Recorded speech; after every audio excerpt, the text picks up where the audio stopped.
Bonjour tout le monde et bienvenue dans cette nouvelle vidéo, la dernière vidéo review de The War Between the Land and the Sea. Bien sûr, comme d'habitude, très rapide disclaimer avant de commencer. La série n'étant pas encore disponible en dehors du Royaume-Uni, elle le sera en février sur Disney+. Je vous recommande très fortement d'attendre de voir les épisodes avant de regarder ces vidéos review, parce que je vais complètement spoil et la série est vraiment bien, ce serait vraiment dommage de se faire spoil. Voilà, et aussi la vidéo est sûrement plus courte que les autres reviews, étant donné que cette fois-ci il n'y a qu'un seul épisode et non deux, donc forcément il y a moins de trucs à dire. Ok, donc à partir de maintenant je vais spoiler complètement, vous êtes prévenus. Déjà, avant de rentrer dans le vif du sujet, j'aimerais parler du générique, parce que j'en ai pas parlé dans les deux précédentes reviews, et je le trouve vraiment très bien. Il commence très calmement avec une musique calme, et en fait d'un coup la musique s'intensifie et on voit les vagues et le titre apparaître, donc je le trouve vraiment très cool. Par contre, la police d'écriture du titre dans le générique, ça pas ouf par contre, ça c'est sûr, très basique quoi. Mais enfin, parlons de l'épisode maintenant. Alors exceptionnellement, on va pas faire par thématique, on va faire ça plutôt chronologiquement, parce qu'il y a plus ou moins 3 parties dans cet épisode en fait, 3 parties bien distinctes, donc commençons par la première, qui est aussi la plus longue. Ce moment qui suit directement la fin de l'épisode précédent, où la guerre est complètement perdue pour les humains en fait. Du coup on voit que par rapport aux épisodes précédents où tout se passait plus ou moins en temps réel, là on voit que dans les premières minutes de l'épisode, il y a beaucoup de temps qui se passe. Il y a plusieurs meetings avec Tide, Barclay explique qu'il sort tous les jours et il sort plusieurs jours pour voir Salt, donc clairement du temps se passe et dans tout ce temps-là, il n'y a plus du tout de négociations. En tout cas, elles aboutissent à rien du tout et c'est juste les Sea Devils, ils font ce qu'ils veulent et les humains subissent quoi. Notamment ce qu'on peut voir avec la fonte des glaces. Il y a dans cet épisode énormément de scènes où vraiment je me suis dit cette scène est incroyable. Par exemple, la scène où Barclay explique que tous les soirs il va dans l'eau pour appeler Salt et que elle répond pas. Voilà, cette scène niveau dialogue, niveau montage, niveau musique, incroyable. Mais c'est pas la seule, on y reviendra. Du côté des méchants, bon Kate essaye de raisonner le Premier ministre, ça ne marche pas. Et on voit qu'ils sont toujours aussi confiants, mais la française notamment explique qu'elle veut pas du tout qu'il y ait son nom, que pour les livres d'histoire, il faut pas qu'on sache qu'elle était impliquée. Et je trouve ça génial parce que du coup ça montre qu'ils savent qu'ils font quelque chose de mal. Sauf qu'à ce moment-là, nous en tant que spectateurs, on sait pas encore ce que c'est, mais effectivement c'est terrible. Et du coup, des suites de la discussion avec Kate, le Premier ministre lance un appel qui déclenche une série d'événements dont on ne comprend pas encore la teneur, mais on comprend que c'est lié au projet Sévrance. Et d'ailleurs, il y a une scène très cool, alors terrible parce que c'est la scène où Barclay se fait endormir puis piquer avec une piqûre. Alors à ce moment-là, on comprend pas trop ce qui se passe, mais j'ai trouvé que d'un point de vue réalisation, cette scène ressemble beaucoup à ce qui pourrait être dans Sévrance, la série. Du coup, je trouve ça approprié vu que c'est lié au projet Sévrance. Non, vraiment, dans cette série et du coup dans cet épisode en particulier, il y a énormément d'idées de réalisation et de dialogue super bien écrits. C'est juste génial. Et enfin, juste après, du coup, s'être fait piquer, Barclay sort, va contacter Salt, sauf que cette fois, elle répond, puisqu'en fait, ce qui l'empêchait de répondre, c'était les méchants et leur truc Sonic solo là. Et du coup, vu que là, ça fait partie de leur plan, ils les ont désactivés. Donc c'est à la fois génial parce que du coup, c'est là qu'elle parle de Accord, de ce mot que si les humains le disent aux Sea Devils, ça pourrait amener la paix. Et du coup, ça amène la trahison de Unit pour sauver l'espèce humaine et les Sea Devils, les Aquakind et tout ça. Sauf que, en fait, nous, en tant que spectateurs, on sait que tout ça, c'est prévu par les grands méchants. Du coup, c'est à la fois génial, cette scène est géniale, mais terrible. Et oui, parce que juste après avoir envoyé ce message de Accord, on passe à la deuxième partie de l'épisode. Du coup, il y a eu plusieurs jours où ils n'ont pas eu de réponse et en fait, ils n'ont eu aucun signe de vie de la part des Sea Devils. Sauf que contre toute attente, ce qui arrive, c'est des milliers de cadavres d'Aquakind et un message d'SOS. Et là, j'avoue, je m'y attendais pas. Et c'est vraiment brillant d'un point de vue scénario. Parce qu'en fait, le projet Sévrance, c'était un virus depuis le début. Ils l'ont sûrement développé avec les œufs qu'ils ont récupérés dans le premier épisode. Et du coup, c'est un virus qui n'attaque que les Aquakind. Donc, l'humanité a gagné, mais de la pire des manières. Et je trouve ça génialement terrible, encore une fois. Parce que du coup, on se demandait comment cette guerre allait se finir en 5 épisodes. Parce que la série ne comporte que 5 épisodes. D'autant plus que à la fin de l'épisode 4, c'est vraiment le début de la guerre, quoi. Donc ça serait en fait en un épisode qu'il fallait régler tous les problèmes. Donc,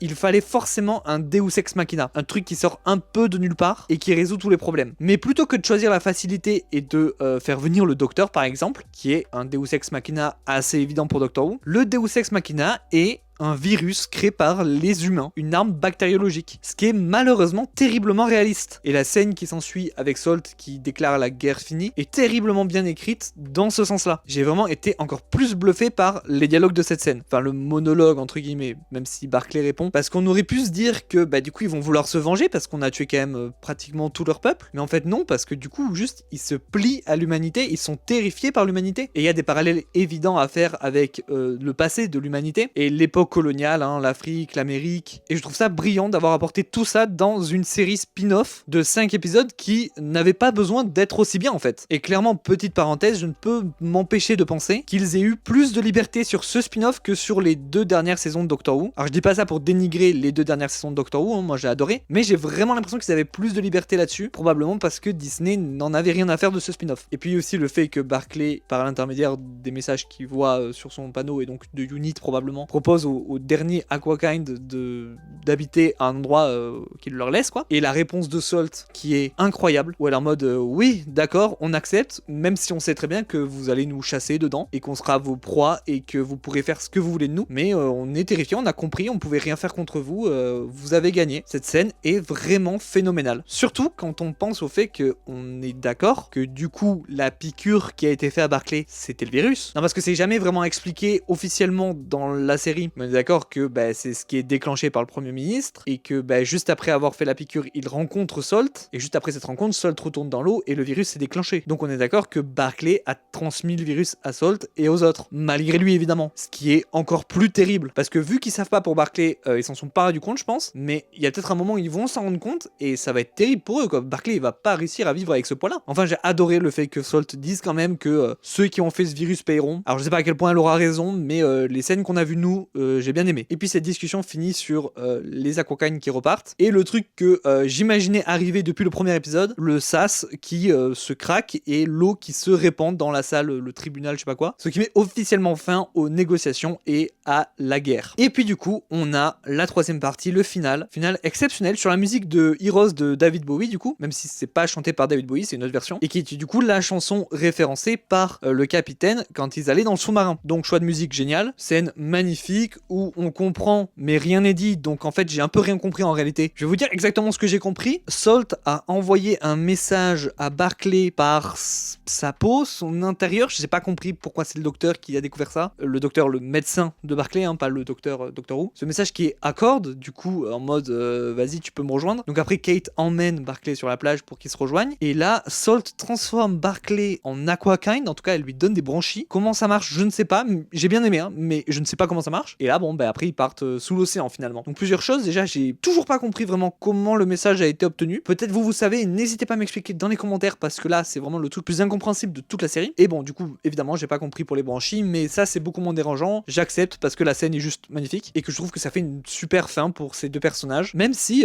j'apprécierais beaucoup qu'on les revoie dans Doctor Who en fait, ou dans des futurs spin-offs encore une fois, mais on va en parler un peu après. En fait on va en parler juste après qu'on ait parlé de la scène post-générique, parce que du coup il y a une scène post-générique, alors en fait elle est un peu mid-générique, en fait elle est même au début du générique en réalité, et j'ai pas trop compris. Non en fait j'ai compris, en gros il y a quelqu'un qui jette une bouteille en plastique sur la plage, donc là c'est en mode voilà, hein, l'humanité irrécupérable, hein, même si il est forcément au courant de ce qui vient de se passer sur Terre, il décide qu'il s'en fiche, sûrement parce que pour lui ils ont gagné, donc ça représente évidemment le fait que l'humanité ne retient pas ses leçons, ce qui est un thème récurrent dans Doctor Who, sauf que là Kate lui dit que non c'est pas possible évidemment, puisque vu qu'elle a tout vécu et que elle pour le coup elle fait beaucoup d'erreurs mais elle retient les leçons parfois, sauf qu'il veut toujours pas et du coup ça va jusqu'à ce que Kate sort son gun, commence à le braquer, mais sauf que là visiblement il veut toujours pas parce qu'elle répète encore plein de fois et là ça finit. Donc je mets cette scène avec une scène qui est au début de l'épisode où Kate parle à sa psy et où elle est en mode je veux que tu me prescrives plus de médicaments pour que je puisse tenir, et que la psy elle veut pas parce que faudrait qu'elle arrête de travailler là, et du coup Kate lui fait des chantages avec des informations très personnelles qu'elle a. Et donc pour cette première scène là avec la psy, je me dis c'est peut-être une sorte de blague entre grosses guillemets sur le fait que Kate est à bout et que elle a ce côté j'ai toutes les infos, je décide un petit peu de ce que je veux, mais j'ai pas perçu la scène post-générique comme ça. Alors, il y a peut-être un petit côté blague aussi sur le fait que l'humanité n'apprend rien et Kate en a marre, mais j'ai l'impression que vraiment elle a complètement pété un câble Kate dans cette dernière scène et dans toute la série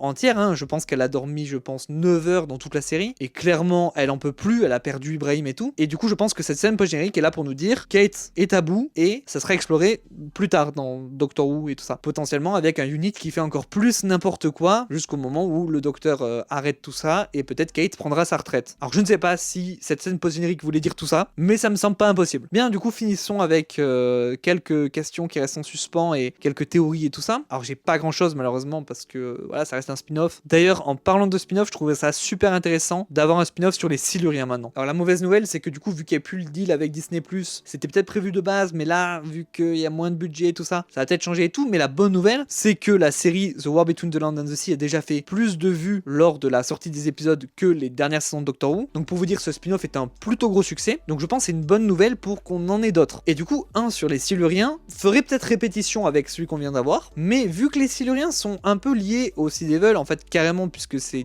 des cousins éloignés qui vivaient à la même époque, les Sea Devil dans l'eau et les Siluriens sur Terre, je trouverais ça génial que le SOS à la fin de The War Between the Land and the Sea, au moment du virus, ait contacté les Siluriens et les ait réveillés. Et du coup là on aurait les Siluriens qui veulent récupérer leur terre, donc là c'est pire pour l'humanité parce que c'est pas la mer, c'est la terre, c'est là où on vit aussi, et qu'ils soient en plus en vengeance qu'on ait anéanti les Sea Devil. Je trouverais que ça serait un retour de bâton génial. Alors malheureusement pas pour le sommeil de Kate, on va pas se mentir, mais je rêve de voir ça. Alors peut-être pas du coup pour un spin-off entier puisque ça ferait redite encore une fois, mais dans un épisode de Doctor Who, un double épisode peut-être si les futures saisons ont plus d'épisodes, ou même un futur spin-off sur Unit où du coup chaque saison voilà il réglerait plusieurs problèmes et donc dans une saison il y aurait les Siluriens, ça pourrait vraiment être génial je pense. Ça nous permettrait en plus de revoir Salt et Barclay parce que du coup ça serait quand même lié, et Martha du coup parce que j'en ai pas du tout parlé dans ces reviews, mais moi j'attendais de fou Martha en fait dans ce spin-off puisque Martha est un de mes persos préférés et travaille à Unit, et elle était dans les rumeurs à l'époque où on savait pas trop ce que c'était The War Between the Land and the Sea. Donc moi j'ai toujours espoir qu'on la revoie un jour, peut-être dans un fameux spin-off sur Unit. Et pour finir, le Docteur. On n'a pas du tout vu le Docteur dans ce spin-off et je pense que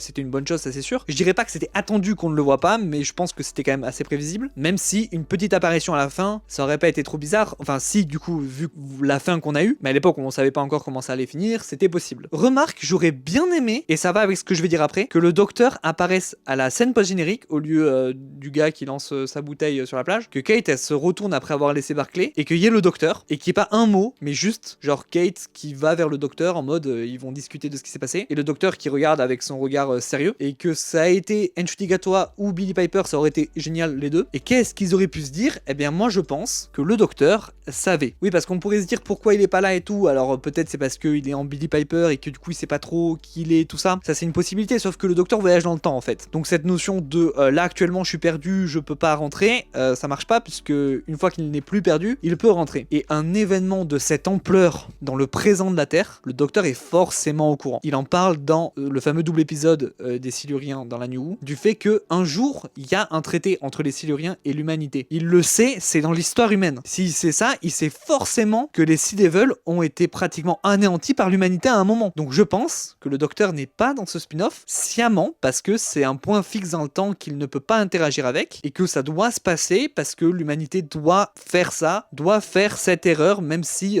voilà, c'est une énorme erreur. Peut-être que ça amène plus tard à un traité entre les Siluriens, les humains, les Sea Devil, et que du coup empêcher ça, voilà, ça empêche tout. Et je pense que ça, c'est dit avec la mention du Docteur qu'il y a dans cet épisode entre Kate et je crois Shirley, où elles sont en mode le Docteur est pas là au moment où on en avait le plus besoin, et que Kate lui répond qu'un jour le Docteur lui a dit qu'il était là pour sauver l'humanité, pas la diriger, et donc qu'il peut pas aider à ce genre de moment. Et donc c'est pour ça qu'il n'est pas là dans ce spin-off, et donc le voir apparaître à la toute fin dans scène post-générique avec son regard sérieux en mode je sais ce qui s'est passé mais je pouvais pas être là, je pense que ça aurait été un banger en fait. Donc voilà, The War Between the Land and the Sea c'est fini, on en reparlera sur cette chaîne quand ça sortira sur Disney+, donc en février. N'hésitez pas à vous abonner, liker, partager, ça aide beaucoup la chaîne, et surtout début 2026 ça reprend les vidéos, et donc moi jusqu'à là ou peut-être avant s'il y a des news, je vous dis à la prochaine, salut.